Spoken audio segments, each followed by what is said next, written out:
Mahad MIDC हद्दीमध्ये चोरीच्या घटना दिवसेंदिवस वाढत असून यामध्ये कारखान्यातील चोरी, घरफोडी, वाहनांची चोरी व इतर प्रकारच्या चोऱ्या होत आहेत। MIDC हद्दीतून काही दिवसांपूर्वी चारचाकी वाहन व दुचाकी चोरीला गेल्या होत्या। पोलिसांनी काही चोरीच्या वाहनांचा शोध लावला असून काही चोरीला गेलेल्या वाहनांचा शोध अद्यापही लागलेला नाही। महाड तालुक्यातील नडगाव येथील हॉटेल श्रीजय समोरील पार्किंगमधून एका दुचाकीची चोरी झाल्याची घटना घडली आहे।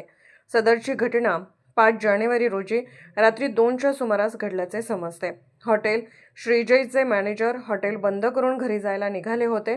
तेवढ्यात 2 अज्ञात इसम त्या ठिकाणी आले। आम्हाला काहीतरी खायला द्या, आम्हाला भूक लागली आहे अशी विनवणी हॉटेल मॅनेजरला केल्यानंतर हॉटेल मॅनेजरने आपल्या दुचाकीला चावी तशीच सोडून त्यांच्यासाठी काहीतरी खायला आहे का हे शोधण्यासाठी गेले असता अज्ञात चोरट्याने याच संधीचा फायदा घेऊन त्यांची दुचाकी घेऊन तेथून पळ काढला।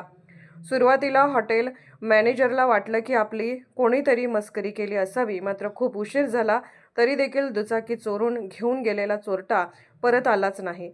सदरची सर्व घटना CCTV फुटेजमध्ये कैद झाली असून हॉटेल मालक या दुचाकीच्या आजूबाजूच्या परिसरामध्ये शोध घेत आहेत।